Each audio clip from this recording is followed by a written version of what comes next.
Assalamualaikum warahmatullahi wabarakatuh. Saya Andre Pangimanan, NIM 1901.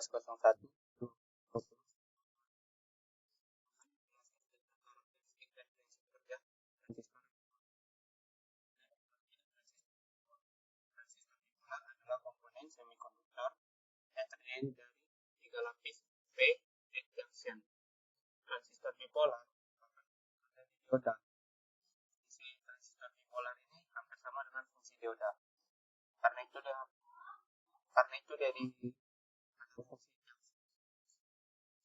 transistor bipolar dibedakan menjadi dua jenis berdasarkan atas urutan material yang menyusunnya, yaitu jenis transistor PNP dan transistor NPN. Nah, kedua jenis transistor ini dia sama, cuma beda pada kaki.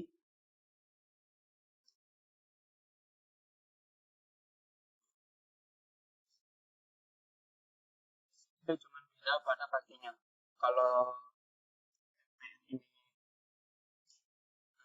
kaki untuk apanya ini, kaki ini berada di emitter, sedangkan PNP ini kakinya berada di emiternya ada di atas. Makanya di sini emiternya mengarah ke atas. Ini ada jenis dari transistor bipolar. Oke, di sini ada prinsip kerja. Dalam cara kerja dalam mengoperasikan transistor bipolar, kita perlu memberikan tegangan kerja pada transistor, yaitu dengan memberikan tegangan maju bias forward pada kaki basis emitter basis emitter ini. Oke, pada kaki basis emitter BE basis base emitter, dan tegangan balik reverse bias pada kaki basis kolektor. Nih, di sini diberikan tegangan reverse bias. Nah, di sini kita masuk ke bias forward.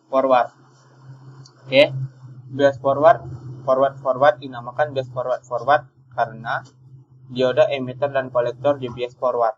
Nah, dioda emitter dan kolektor ini di bias, diberi tegangan bias forward. Lalu bawah melewati junction dan mengalir ke bawah melalui basis ke kawat basis luar. Oke, dia dibawa ke daerah basis ini dan dibawa keluar ke kawat sini. Tegangan basis emitter FEB, di sini emiteran FEB, membias forward dioda emitter dan menghasilkan arus konvensional IE. Lalu tegangan kolektor basis FEB membias forward, yang di sini PCB ini membias forward. Lalu tegangan kolektor basis yang ada di sini PCB membias forward dioda emitter dan menghasilkan arus konvensional IC.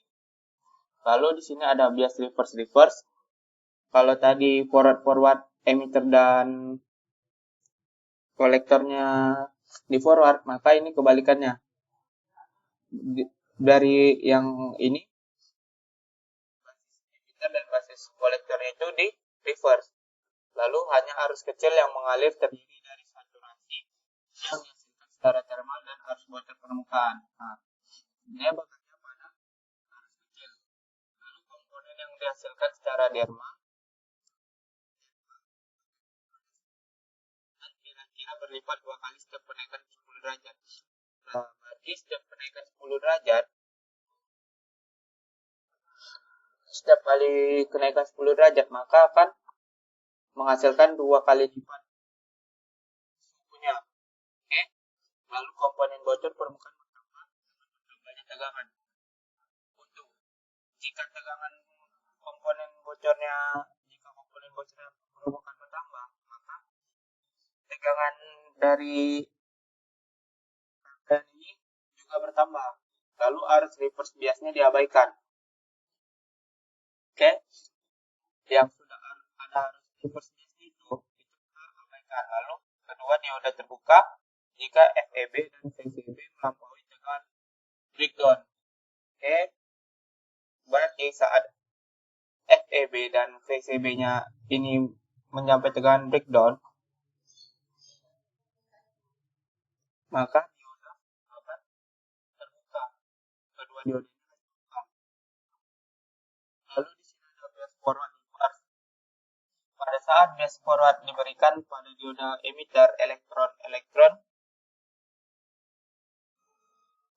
elektron dalam emitter belum memasuki daerah basis. Saat bias forward diberikan pada emitter, maka elektron belum memasuki daerah basis. Nah, dia masih di daerah FEB atau emitter. Lalu bias forward memaksa elektron emitter masuk ke dalam daerah basis. Nah, dari daerah basis ini dia masuk ke dari daerah emitter dia masuk ke daerah basis.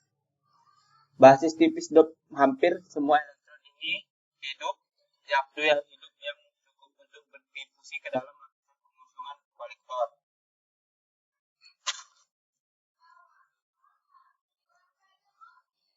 Lalu medan lapisan pengosongan kemudian mendorong arus elektron ke dalam daerah kolektor. Oke. Memasuki kawat kolektor dan mengalir ke terminal positif sumber tegangan kolektor. Setelah dia masuk ke basis, elektron didorong ke daerah kolektor dan didorong lagi memasuki daerah tegangan positif. Lalu lebih dari 95% elektron yang diinjeksikan emitter mengalir ke kolektor dan kurang dari 5% jatuh ke pol basis dan mengalir ke luar ke kawat basis. Nih, di sini dia turun ke elektron basis yang kurang dari 5%-nya, kurang dari 5% elektron itu jatuh ke daerah basis dan sisanya itu masuk ke elektron kolektor dan masuk ke tegangan positif. Di sini ada kurva kolektor.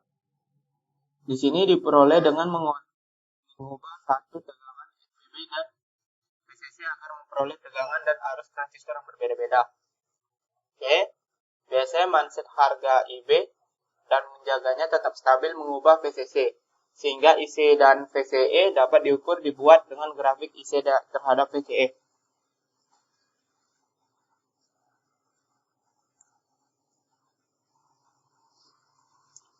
Lalu di sini arus kolektor sedikit bertambah dengan bertambahnya VCB. Di sini ada kupra. Kalian mengubah satu tegangan VBB dan VCC agar memperoleh tegangan resistor berbeda. Ini tegangan arusnya. Lalu biasanya mindset harga IB menjaganya tetap stabil mengubah VCC sehingga IC dan VCE-nya IC dan VCE, sehingga yang terjadi hanya yang diukur ini VCE dan IC-nya. Lalu arus kolektor sedikit berubah dengan bertambahnya VCE. Dia hanya berubah sedikit. Di sini ada 0,1, 0,2, 0,3 dan 0,4. Lalu di sini ada kurva basis. Semakin lebar lapisan pengosongan, tegangan kolektor bertambah, arus basis berkurang sedikit karena lapisan pengosong kolektor menangkap beberapa lagi elektron basis.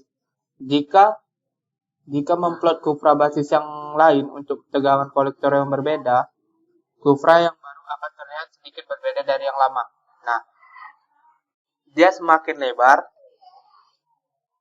kolektor, maka akan bertambah tegangan kolektor bertambah, tegangannya ini bertambah, arus basis sedikit berkurang. Oke. Dari sini dia sedikit berkurang. Oke, kita lihat di sini. Di sini dia semakin berkurang arus basisnya yang ada di sini. Di sini nyampe 8, di sini nyampe 7, di sini sampai 6. Oke, jika flat kufra tegangan kolektor berbeda, maka kufra barang sedikit. Nah, di sini sedikit berbeda, padahal dia tetap dari 0,6. Oke. Lalu di sini ada kufra pembuat arus. Di sini beta DC dipengaruhi oleh arus kolektor dan suhu. Oke, ini beta DC. Lalu pada suhu tetap beta DC bertambah sampai maksimum dan arus kolektor bertambah. Dengan bertambahnya IC, selanjutnya beta DC menurun. Oke. Perubahan beta DC bergantung tipe transistor. Oke, beta DC. Di sini dipengaruhi kolektor dan suhu. Di sini suhu dan kolektor. Oke, di sini suhunya.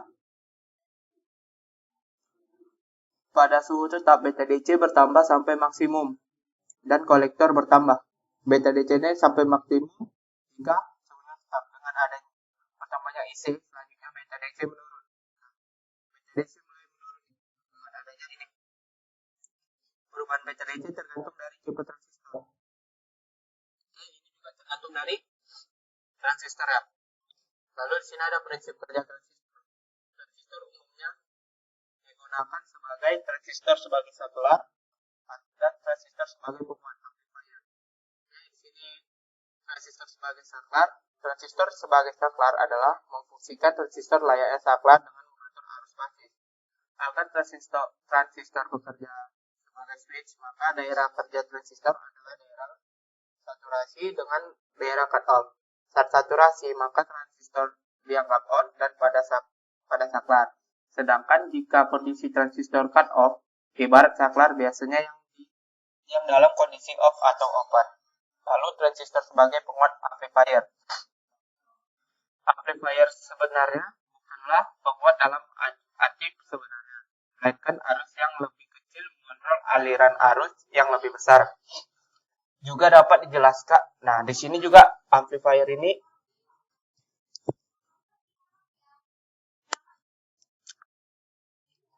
transistor sebagai penguat juga dapat dijelaskan bahwa base mengatur membuka dan menutup aliran arus emitter kolektor atau switch on off.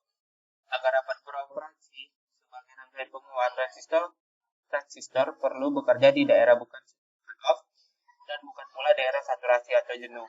Untuk jenis penguat signal kecil, small signal amplifier, ini untuk small signal amplifier. Tapi untuk jenis penguat daya besar atau power amplifier, transistor didesain bekerja di daerah cut off dan daerah saturasi. Mungkin sekian dari saya. Apabila ada kesalahan, mohon maaf. Wassalamualaikum warahmatullahi wabarakatuh.